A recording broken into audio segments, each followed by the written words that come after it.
Joining us on the phone here to start the 2 o'clock hour of the David Glenn Show, Nate McMillan went to Enloe, went to NC State. He's in the NBA with the Indiana Pacers right now, coached the Portland Trailblazers at one point. Nate, first of all, thanks for joining us and taking time out to talk to us. Looking forward to it. How you guys doing? Man, we good, man. And for the listening world, this was my mentor growing up. In Southeast Raleigh, man, there's not a lot of guys that we have that we can put our finger on. And, I mean, it was just amazing for us to see this guy on TV and, he come back and give back, through basketball camps and so on and so forth. And we've all heard the stories of Sam Jones earlier today, taking Jimmy Walker under his wing. Well, this is what this man meant to me, man. So, Nate, thank you for taking time out. We know you down in Orlando. You guys have a summer league game, but I appreciate you coming on, my man. Well, thank you, and I want to say congratulations to you for an outstanding season and going over there and knocking my wolf pack off. You was just killing it. Yeah, we apologize. Season, but unbelievable year. You guys go to the tournament, and also the fact that I heard you got a book coming out. I mean, you just killing it. Absolutely, man. I appreciate it. What's the book all about? Well, it's pretty much, man. The theme is pretty much self-motivation, taking personal responsibility, working to overcome challenges that life throw at you and still having the ability to succeed, and just not limiting yourself because of your neighborhood and your family and your finances. So it's not a book about how to guard the pick and roll. I thought that was corny. So many coaches do that. It's a life book that everyone can get something from. So I've given, I had to make myself vulnerable and give some life perspectives and some incidents that happened to me that I had to overcome. So I'll send you like 300 copies, man. I know you got the money for it. I'll send you like 300 copies. So I appreciate it.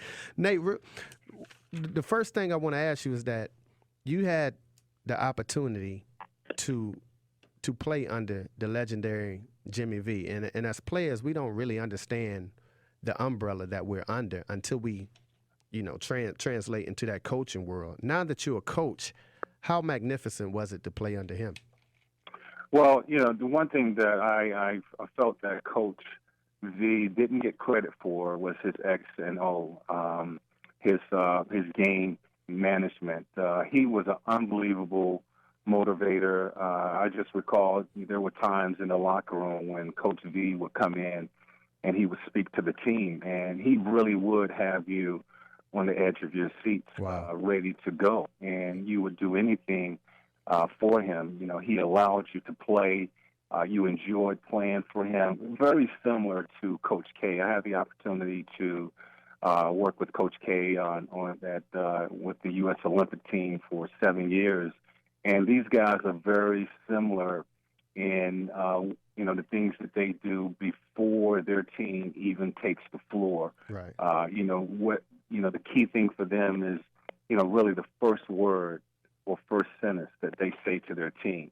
Wow. Because they want to grab that team and grab that team's attention.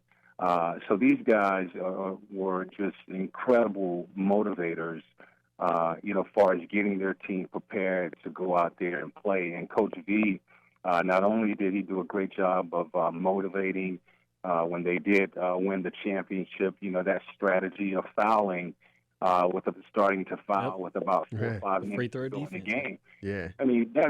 That's coaching. Right. And I didn't think that he got enough credit for game management. Wow, incredible, man. You mentioned, your days of playing under V at NC State. One thing I remember as a kid, I think I was like 11 or 12 years old.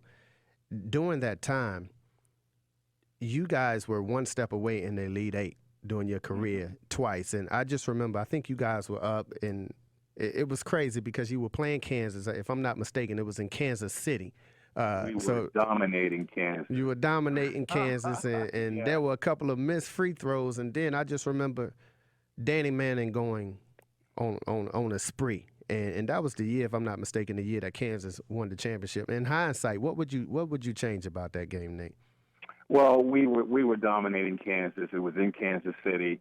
And we felt that we all, I won't talk about the officiating, but it was a little home cooking going on there. And we all just got into foul trouble. The second half, I think we were up, pretty big in the first half and pretty much had control over the game. The second half, as you mentioned, Danny Manning started to play well. They started to play well, but we all got in foul trouble, and it was just a march to the free throw line. And as you mentioned, the 2 years that I was at North Carolina State, we did reach the Final Eight, a game away from the Final Four, losing to Kansas and losing to St. John's. And it was two great seasons, two really good seasons that we had. But we had a lot of talent on that team. Right. Moving right along in your NBA career, I think it was '96. I was really hurt for you because I know where you come from. I know the fabric. I know the culture. We cut from the same cloth. And, kids that come from there don't have an opportunity to pursue their dreams and make it to, the NBA championship. And you guys had an opportunity in Seattle to play against the Bulls. And I really thought it was a team that was tailor-made to give the Bulls problems, and you were hurt. In hindsight, how did that make you feel, now that you look back? Are there any regrets and things of that nature? Because you're a competitor, so I know it's tough for you. No, I mean, the only regret was not really having the opportunity to play and be healthy during that finals in '96. During the '90s, Seattle, we were one of the top teams in the league, and we had lost in the first round the year prior to that, and we finally was able to get over the hump and get through Houston and Utah and reach the finals. And you just asked that question at that time. It was just a unbelievable series between us and Utah Jazz. They were a very physical team. Went to 7 games, right, and it was just such a grind to get through that series. But I came through that series okay, and all of a sudden we get to the finals, and I got some back issues that I don't know where they came from. It was like, I didn't know if I got hit, and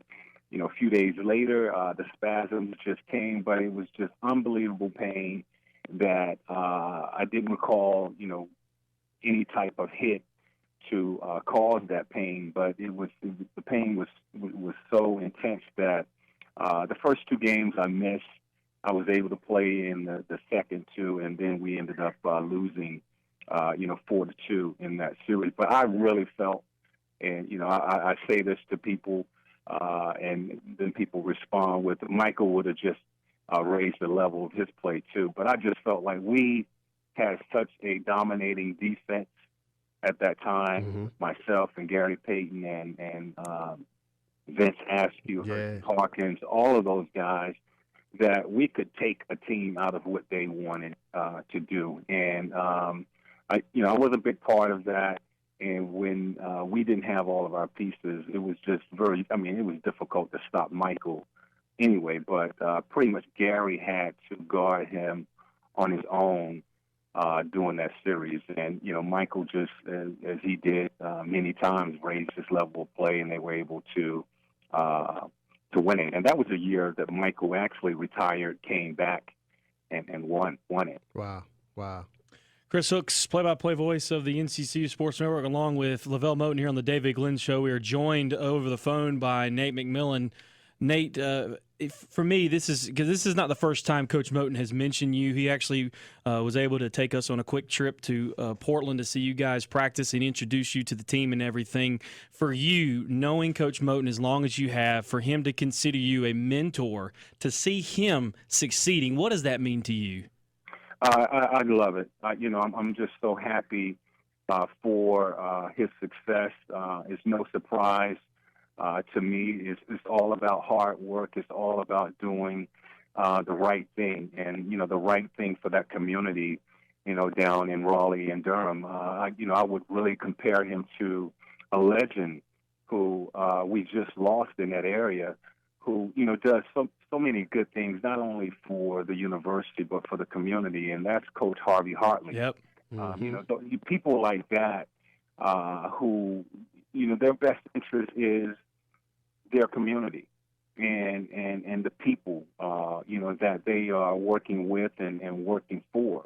And, you know, that's what LeVelle has always been about. You know, the first camp that I had, he was one of the young men who attended at that time, and he just went on to have an outstanding career at North Carolina Central, and as a player and now as a coach. And you can't, I mean, people like that we really have to, you know, show them the appreciation that they deserve, because they're special people. They're doing good things in that community. And as I mentioned about Coach Harvey Hartley, they touch so many people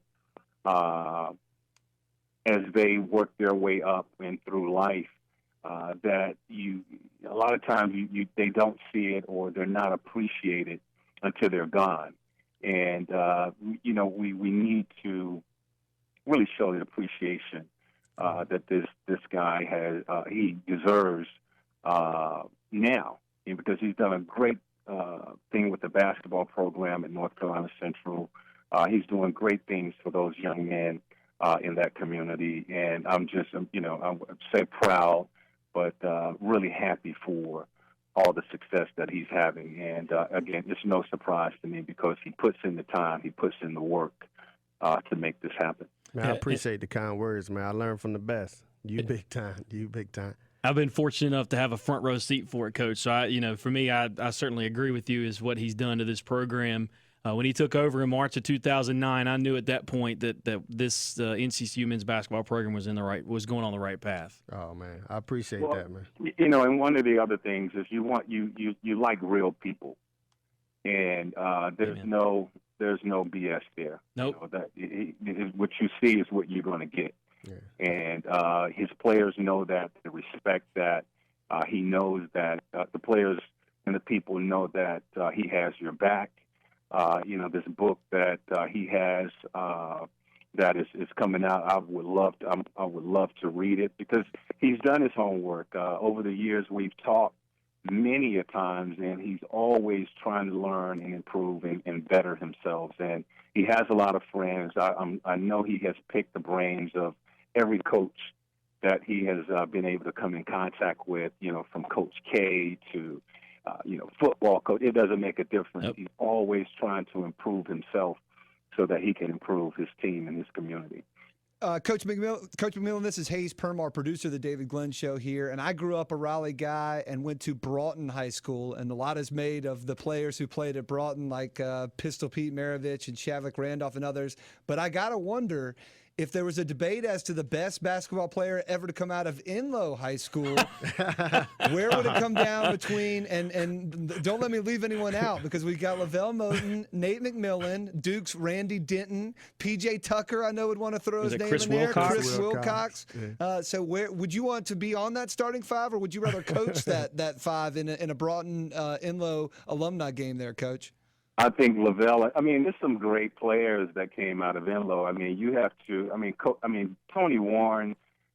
T.J. Warren's father. Yeah. T.J. Warren's father was like a legend back at that time. Who played at Inlow High School. Danny Young, one of the top shooting guards who was in the NBA. Anthony Doc Rogers. Yeah. It was a lot of good players that came out of Inlow and kind of paved the way for me and for that community. And I would even add to, those people that I talked about, Coach Hartley, Ed McLean at Broughton High School was another, person that for young men, minorities in that community. Those guys were doing. Coach Preston McLean at Inlow High School, I would say those three men had, they got their fingerprints all over that Raleigh community as far as helping players, get into school and further their careers.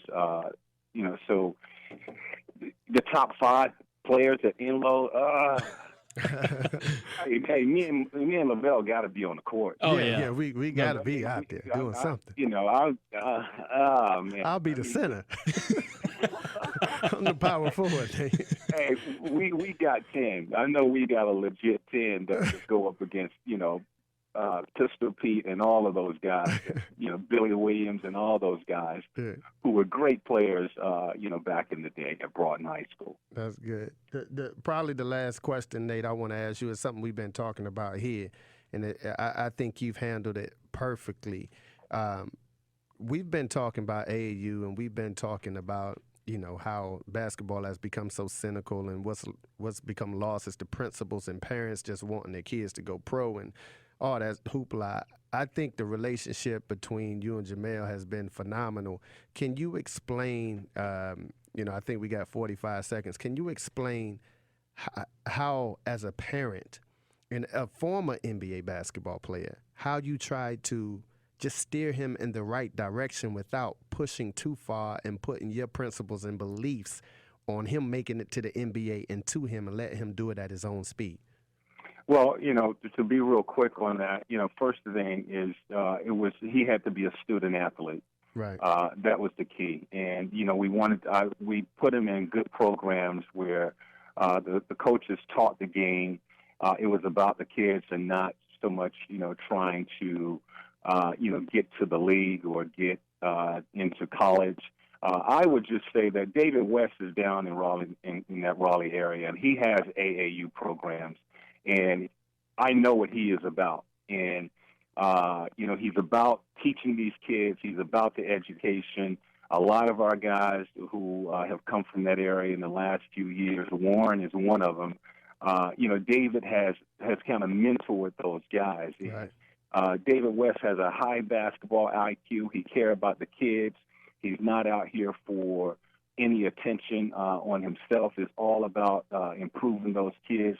And those are the type coaches that we need. The one thing that I don't like about the AAU is it's taking high school coaches out of the mix. Right. And I think they got to allow the high school coaches to be able to coach their kids during the summertime because right now the way that the system works, college recruiters are talking to the AAU coaches, and the high school coaches have been basically in the background. They don't really communicate with those guys like they used to back in the times when I was coming up. So I really would like for them to allow the high school coaches to spend more time with their kids throughout the summer and not just totally allow the AAU programs to just dominate these kids' lives. These kids are playing one sport. I think kids should look. You only got one time to be a kid. Right. You should be allowed to play all sports. When Absolutely. I played football, baseball, and basketball. You're a kid. Enjoy that time. But right now, these AAU programs, these kids are playing they're playing an NBA sport. It's what they're doing, and it's expensive, on these parents. Wow. To put these kids in the program. Absolutely, absolutely. Well, look, as usual, man, we know you have big business to go handle. In this world of free agency, man, if Larry Bird need a shooter, tell him, look, for $8 million for 2 years, I'll come. I know everybody talking about Bron and Chris Bosh, but I'm still out here too, man. You give me 8 years. I walked in the office the other day with my sneakers. You know what I'm saying? The way they give them. But, man, I love you, man. Appreciate you coming on the show, man, and thank you so much, man. You just been the ultimate blessing to me in my life, man. Love you too. Be safe, and I'll talk to you soon. All right, big time.